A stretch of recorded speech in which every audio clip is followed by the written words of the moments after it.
नमस्कार, मैं हूं नेहा श्रीवास्तव। अंचल आप देख रहे हैं। चलिए वीडियो की शुरुआत कर लेते हैं। मथुरा की बात करते हैं, जहां यमुना एक्सप्रेस वे पर बड़ा हादसा हुआ है। टक्कर के बाद 7 बसों में आग लग गई है। 4 लोगों की मौत हो गई है, कई घायल। कोहरे की वजह से बड़ा हादसा। तो इस वक्त की बड़ी खबर आपको बता रहे हैं, जहां यमुना एक्सप्रेस पर बड़ा सड़क हादसा, कोहरे की वजह से बड़ा हादसा हुआ है। 7 बसें जो है इस पे बुरी तरीके से झुलस गई है। इसमें 3 कारें भी टकराई हैं। 4 लोग जिंदा जल गए हैं। 150 को अस्पताल भेजा गया है। एक्सप्रेस वे पर कोहरे के चलते ये बड़ा और बेहद खतरनाक हादसा हुआ है।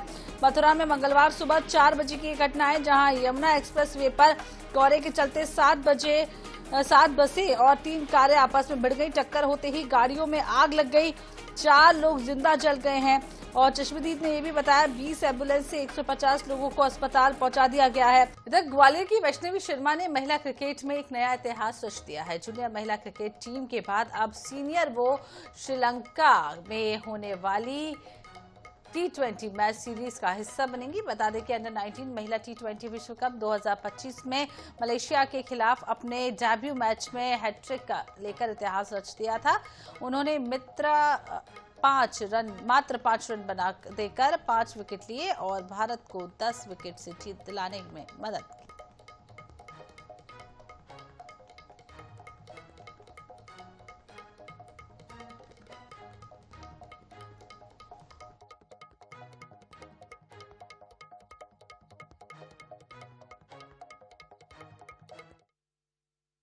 इस अपॉर्चुनिटी के लिए मैं बहुत पहले तो शुक्रिया करना चाहूँगी, जो सिलेक्टर्स ने, कोचेस ने मुझे ये अपॉर्चुनिटी दी है एक भरोसा करके। और इसको मैं एक आने वाले फ्यूचर के लिए एक अच्छी चीज़ के लिए देखती हूँ कि ये चांस है कि आगे बढ़ने के लिए, एक नया प्लेटफॉर्म मिलने के लिए, अपना परफॉर्मेंस शो करने के लिए बहुत अच्छा चांस है। चैलेंज तो मतलब एक अच्छी टीम है श्रीलंका, बहुत अच्छी टीम है। और इंडियन टीम के साथ खेलूँगी फर्स्ट टाइम सारे सीनियर्स के साथ, तो मैं अच्छा ही मानती हूँ। और चैलेंज तो नहीं है, बस ये है कि वहाँ पे अपने आप को प्रूव करना पड़ेगा और मैं उसके लिए रेडी हूँ। जैसा भी होता है देखा जाएगा। बहुत ही अच्छा महसूस कर रहा हूँ, गौरव मैं महसूस कर रहा हूँ मैं कि अब मेरी बेटी देश के लिए खेलेगी और चंबल संभाग के लिए, देश ग्वालियर के लिए सौभाग्य की बात है सर। रेलवे की यात्रियों की सुविधा के नाम पर लिए गए एक फैसले ने रायपुर रेलवे स्टेशन पर यात्रियों की मुश्किलें बढ़ा दी हैं। अनारक्षित टिकट काउंटर को आरक्षण केंद्र में शिफ्ट तो कर दिया, लेकिन जमीनी हकीकत इससे बिल्कुल उलट नजर आ रही है। रायपुर रेलवे स्टेशन पर अनारक्षित टिकट लेने पहुंचे यात्रियों को अब सबसे ज्यादा मशक्कत ऑटोमेटिक टिकट वेंडिंग मशीन को करनी पड़ रही है। और स्टेशन परिसर में लगी इन मशीनों पर टिकट खरीदने के लिए यात्रियों की लंबी कतारें लग गई हैं। यात्रियों से बातचीत की हमारे संवाददाता मोहम्मद हसन। रायपुर रेलवे स्टेशन पर बने अनारक्षित टिकट काउंटर को अब आरक्षण केंद्र में शिफ्ट कर दिया गया है, जिसके बाद रेलवे स्टेशन परिसर में ऑटोमेटिक टिकट वेंडिंग मशीनों की संख्या जो है वो बढ़ा दी गई। लेकिन कहीं ना कहीं इन मशीनों को उपयोग करने के लिए यात्रियों को काफ़ी दिक्कतों का सामना जो है वो करना पड़ रहा है। आप देख रहे हैं सभी जो मशीन्स लगाई गई, लगभग 3 मशीन यहाँ पर दिखाई दे रही हैं। लोगों को टिकट लेने में काफ़ी दिक्कत हो रही है। पहले जो है वो यहाँ पर अनारक्षित टिकट का काउंटर हुआ करता था, लेकिन इसे अब आरक्षण केंद्र में जो है वो शिफ्ट कर दिया गया है, ताकि आरक्षित टिकट और अनारक्षित टिकट जो लोग ले रहे हैं उनके लिए कहीं ना कहीं आसानी हो, और जो लोग जनरल टिकट लेना चाहते हैं उन्हें यहाँ पर ऑटोमेटिक वेंडिंग मशीन जो है वो लगाई गई। लेकिन कई लोगों को इस मशीन का उपयोग करना नहीं आ रहा है, जिसके चलते यात्री जो है वो परेशान हो रहे हैं। और आप देख सकते हैं भीड़ यात्रियों की यहाँ पर साफ तौर पर दिखी जाएगी। 3 मशीनें, तीनों मशीन पर यात्रियों की काफ़ी ज़्यादा भीड़ जो है वो दिख रही है। और लगभग 4 अलग अलग मशीनें हैं जिसमें यात्री जो है वो टिकट लेने के लिए इंतजार करें। कुछ यात्री बातचीत करेंगे, टिकट क्यों नहीं ले पा रहे हैं? सर यहाँ हम फोन पे चलाते नहीं हैं, हमको आता नहीं है। अब किससे करवाएं, काउंटर सब खाली पड़े हुए हैं। आगे वहाँ काउंटर बना, इसकी जानकारी है? नहीं है, मैं इसी में आता था पहले। तो टिकट नहीं मिल पा रहा है। देखिए लोग परेशान हो रहे हैं कुल मिला के यहाँ पर, केवल क्योंकि ऑनलाइन पेमेंट ही मिलता है। टिकट आप दे रहे हो तो जानकारी भी देना चाहिए। अब जानकारी दे नहीं सकते इन लोग, तो कहाँ से टिकट लेंगे आप इनके पास से? देखिए लोग जो है वो टिकट कहीं ना कहीं नहीं। आप कहाँ से टिकट ले? तिल्दा जाने वाला हूँ अभी, तो मैं आया था टिकट लेने के लिए। यहाँ तो टिकट के नाम से कोई है ही नहीं। आरक्षण केंद्र में शिफ्ट हो गया, आपको जानकारी? नहीं, मेरे को जानकारी नहीं है। ऑनलाइन पेमेंट नहीं करते? नहीं, ऑनलाइन पेमेंट नहीं करता हूँ। कहीं ना कहीं आरक्षण केंद्र में लोगों को जाना पड़ रहा है अनारक्षित टिकट लेने के लिए। वहीं जिन लोगों को रेलवे स्टेशन पर अनारक्षित टिकट चाहिए वो यहाँ पर मिलती है, लेकिन केवल ऑनलाइन पेमेंट ही किया जा रहा है।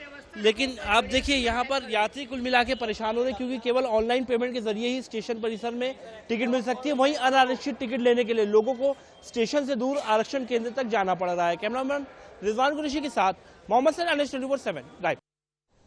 इधर छत्तीसगढ़ की बीजापुर से एक बार फिर से नक्सलियों की कायराना करतूत सामने आई है, जहां आईटी की चपेट में आने से कोबरा बटालियन के 2 जवान घायल हो गए हैं, जिन्हें इलाज के लिए रायपुर रेफर किया गया है। जानकारी के मुताबिक डीआरजी, एसटीएफ और कोबरा बटालियन की एक संयुक्त टीम पिल्लूर कांडलापर्ती क्षेत्र में सर्च ऑपरेशन के लिए निकली थी। अभियान के दौरान कुछ अचानक आईटी ब्लास्ट की चपेट में आने से कोबरा बटालियन के 2 जवान घायल हो गए। घटना के तुरंत बाद उन्हें प्राथमिक उपचार के लिए पास के अस्पताल में भर्ती कराया गया, जहां से घायल जवानों को बेहतर इलाज के लिए रायपुर रेफर किया गया है।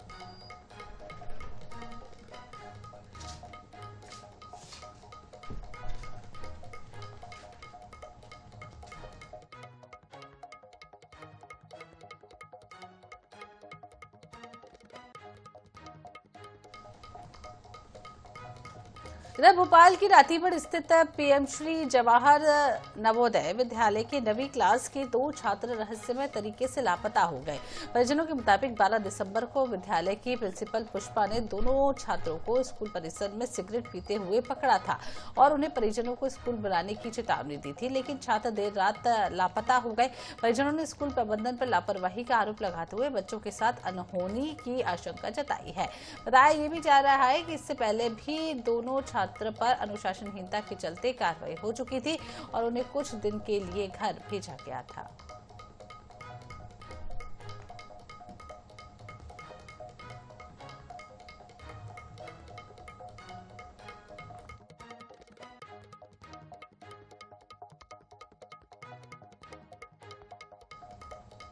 इधर रेत माफियाओं के हौसले कितने बुलंद है, इसका अंदाजा आप इसी से लगा सकते हैं कि कार्रवाई करने पहुंचे एसडीएम की गाड़ी पर ही बदमाशों ने हमला कर दिया। मामला भिंड के मिहोना बाईपास का बताया जा रहा है, जहां एसडीएम की गाड़ी को रेत माफिया के ट्रैक्टर ने टक्कर मार दी। दरअसल एसडीएम विजय सिंह यादव अवैध रेत परिवहन पर कार्रवाई करने पहुंचे हुए थे। इस दौरान उन्हें रेत से भरे 2 ट्रैक्टर ट्रॉली बिना रॉयल्टी और ओवरलोड मिले। एसडीएम ने उन्हें रोकने की कोशिश की तो एक ड्राइवर ने कार्रवाई से बचने के लिए जानबूझकर एसडीएम की गाड़ी में ट्रैक्टर घुसा दिया। घटना के तुरंत बाद एसडीएम ने मिहोना थाना प्रभारी को सूचना दी। पुलिस बल और राजस्व विभाग की टीम तत्काल मौके पर पहुंची। दोनों ट्रैक्टरों को जब्त किया गया।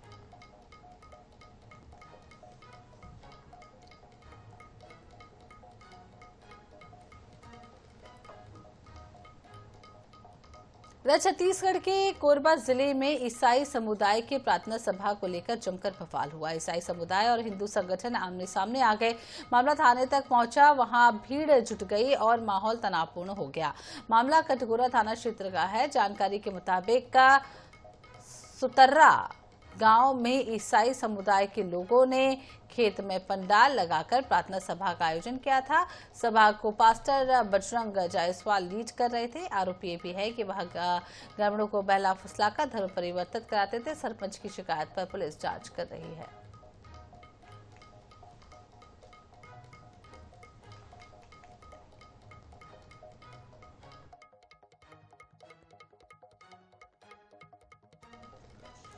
तो रायगढ़ जिले के तमनार में जेपीएल को आवंटित कोल ब्लॉक के विरोध में ग्रामीणों का आंदोलन पिछले 4 दिनों से लगातार जारी है। जनसुनवाई निरस्त करने की मांग को लेकर ग्रामीण तमनार के सीएचपी चौक में शांतिपूर्ण तरीके से धरने पर बैठे हुए हैं। पहले दिन ग्रामीणों ने आर्थिक नाकेबंदी कर विरोध का ऐलान किया था और कोल माइन से आने वाली गाड़ियों को भी रोका था।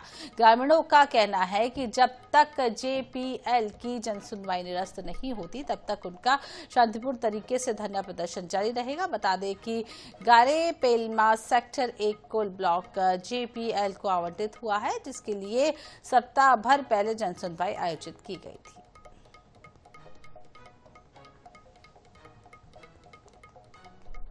इधर डबरा में लोगों से ठगी करने का एक और अजीबोगरीब मामला सामने आया है, जहां तंत्र विद्या को लेकर यहां पर ठगी की गई। पुलिस ने एक आरोपी को गिरफ्तार कर लिया है। इन दोनों पर आरोप है कि ये साधु का आवेश बनाकर घर घर जाकर तंत्र विद्या कर लोगों से ठगी करते थे। लोगों को लालच देकर तंत्र विद्या कर उनसे नकदी और सोने चांदी के जेवर लेकर फरार हो जाते थे। रविवार को जब कमलेश्वर कॉलोनी में एक घर में कथित तंत्र विद्या कर नकदी और जेवर लेकर भाग रहे थे, तभी आसपास के लोगों ने देख लिया और तुरंत पकड़ के पुलिस के हवाले कर दिया।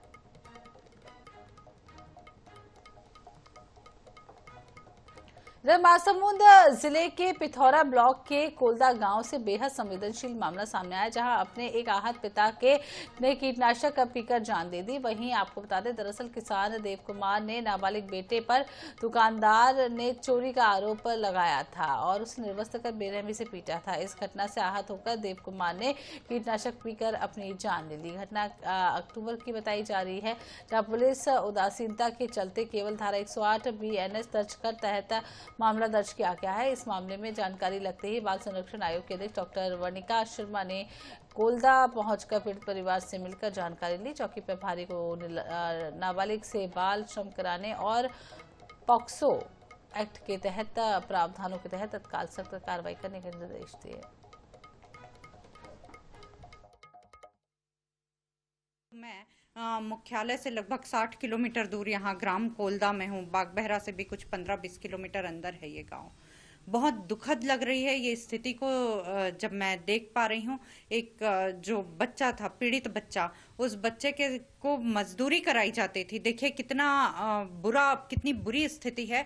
बच्चे को मजदूरी कराया जाता था और केवल शक के आधार पे कि बच्चे ने कुछ पैसे लिए हैं, इस शक के आधार पे बच्चे को बेरहमी से पीटा गया था। बहुत पिटाई की गई थी और उसको निर्वस्त्र करके पीटा गया था। इस चीज से एक स्वाभिमानी पिता को जब बहुत बुरा लगता है तो वो आत्महत्या का रास्ता अपनाते हैं। ओकर पापा लइका सरी मारत निकालिस तो हम पता नहीं रहीस। जब बोला मारत निकालिस तो हम पता चलिस कि लइका इसने से ती मारत है कि जाके मम्मी पापा बता देवे कि इसलिए चल ठीक है हमन बता देवो कि वह बोली सवनी आइस। वो बताया मोर लइका बोलिस कि आई सब घर में माँ उमन पैसा ला पा गे का सोनू ला मारू पीट बुझा किस कौन किस बेटा के भुरवा बड़े पापा बोलिस कि घर तक मन पहुंच गए कि तुमला राते रात उठवा देवो, तोला FIR करवा देवो, तोला जेल में सरवा देवो, तोला जिंदगी भर के लिए कि शरीर जिसने पहने उसने बोला कि छिंदवाड़ा के साईखेड़ा गांव से 9 बच्चों ने गलती से रतनजोत का बीज खा लिया, जिससे उनकी तबीयत बिगड़ गई। उल्टी दस्त की शिकायत के बाद बच्चों को तुरंत सौसा सिविल अस्पताल में भर्ती कराया गया। फिलहाल बच्चों का इलाज जारी है।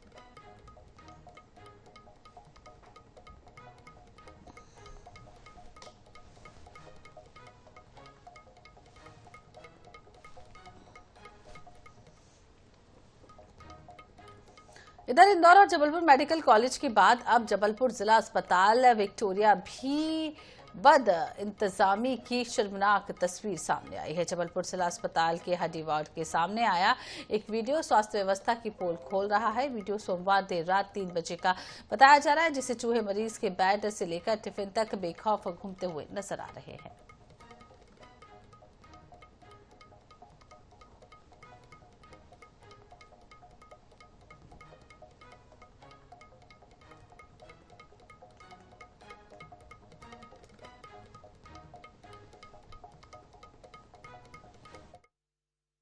इंदौर के MY अस्पताल से निकलकर जो चूहा कांड है वो संस्कारधानी जबलपुर के जिला अस्पताल विक्टोरिया पहुंच गया है और इस वक्त हम मौजूद हैं जिला अस्पताल के हड्डी वार्ड में, जहां पर की तस्वीरें आप देख सकते हैं कि ये जो बीमार बच्चा है यहाँ अकेला यहाँ पर पड़ा हुआ है। साथ ही यहाँ पर बड़ी संख्या में जो चूहे थे वो यहाँ पर मौजूद थे। इसको लेकर ये जो बच्चे के परिजन हैं उन्होंने इस वीडियो बनाकर ये सोशल मीडिया में वायरल किया था।